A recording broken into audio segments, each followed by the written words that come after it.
Recipients of low-income households, which may include poverty households in Germany and at some part in other countries. All right. Do you understand me? All right. So to start with, the structure of my presentation is as follows. So what do we mean by resilience in poverty? Second, it's off. Hello. It's out of order. Maybe I change with my neighbors.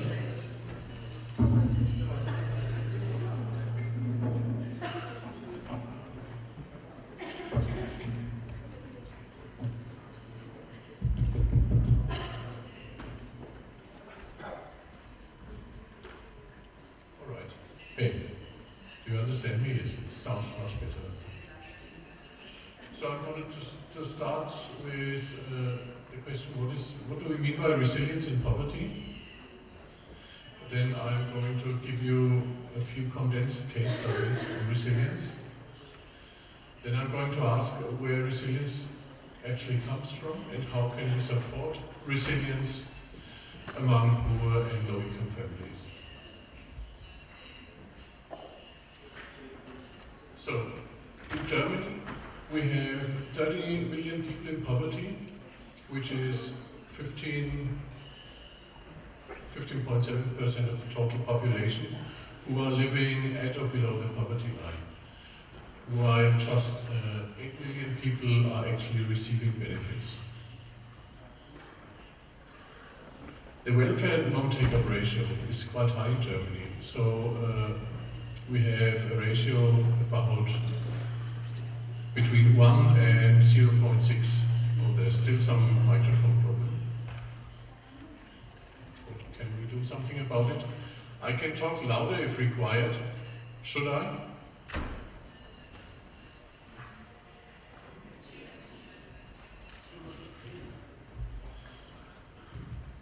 So, the current explanations of welfare non-take-up. Okay, I just talked about it. Great. The current explanations of welfare non-take-up is incomplete, so it is not only shame, lack of information, or low willingness to comply. Case study evidence shows that this so-called dark number of non-take-up households includes families who have an own but low, but not heavily insufficient income. So they are at the fringes of poverty sometimes. They have low or marginal benefit achievable by claiming for basic income support, which meant to be a kind of exchange for a loss in independence, so they don't take this trade-off. And they have in general a kind of bearable life situation and a certain life satisfaction which is above average of the poor families.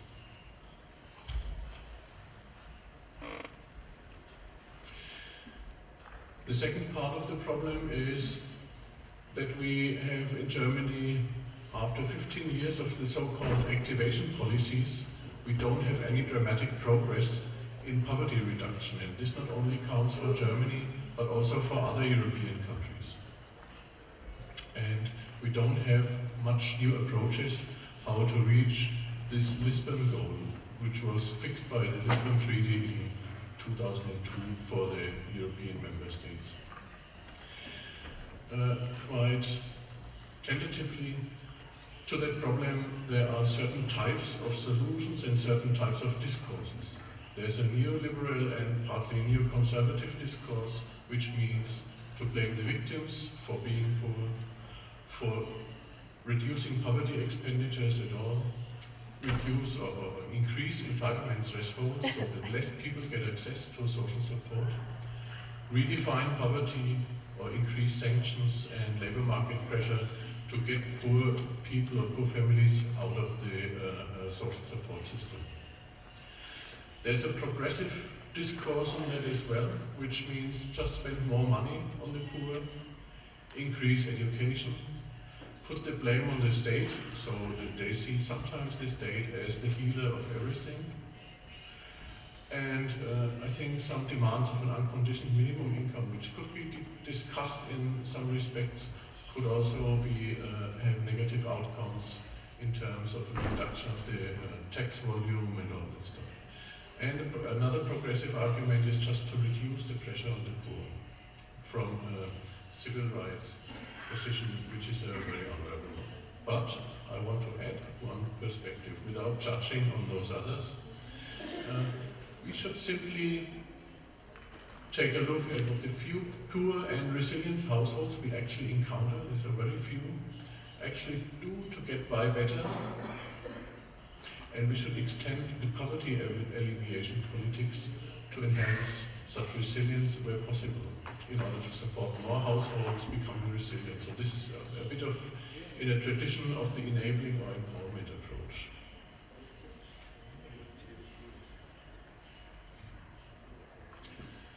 So what means resilience? Resilience means, in our socioeconomic contexts, getting by better than others, getting by better than expected or above average under the respective conditions, similar conditions. We have a socio-economic understanding of resilience which is not limited to personal traits. So this is not only psychological resilience but also a socio-economic resilience. And how do we observe resilience? We can observe resilience by lower transfer and support recipiency and a higher self-sufficiency of the household economy. We have a higher income and less spendings.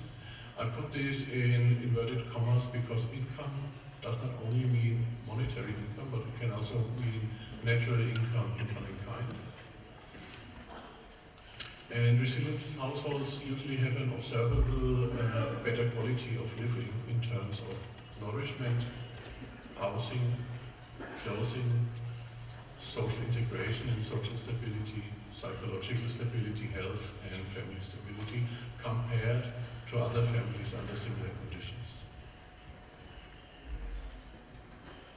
So we had a huge European research project which observed the resilient families and also asked them to take photographs from their everyday life, showing us their situation.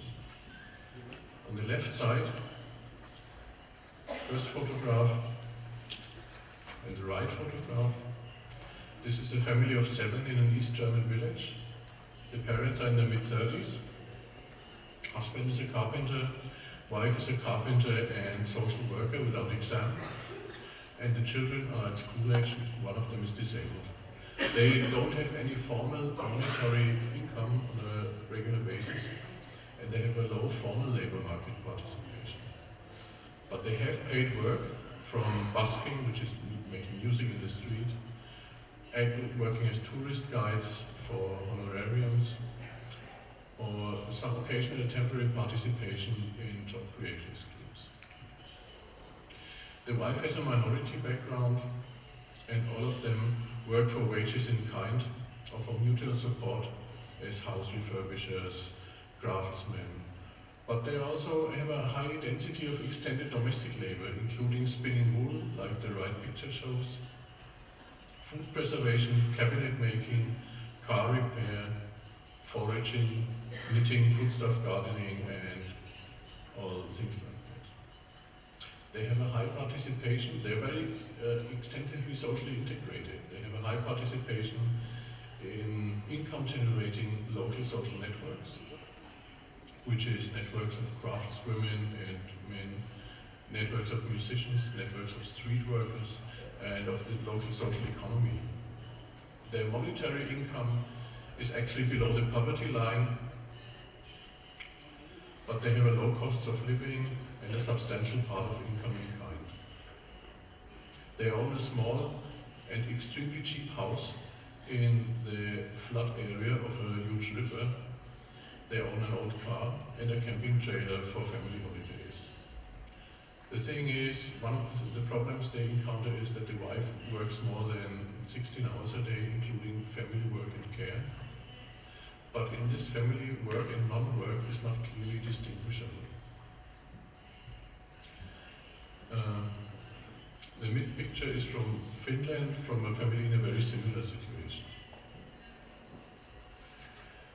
We have another case which I would like to introduce to you very shortly. The first case is called the self-reliant oikos because they have a complete economically relevant household working. The second one is a household we call the entrepreneur bricoleur, which is this family, which is actually a couple, as the children are adults. They have a strong involvement in formal economy, in economic activities. They are self-employed. The husband is a skilled painter, an ex-prisoner, and he had long sick periods due to cancer. The wife's education is unknown, but since a few years they run together a kind of double business. The husband is a house maintainer, and the wife has a thrift shop. The husband does flat clearances, collecting used furniture and all that stuff, and the wife sells this furniture and clothes collected by the house clearances in her thrift shop. So these are two case study examples which give a first insight into a kind of typology of resilience. For reasons of completeness, this overview starts with the property bourgeois resilience. So what do property families do when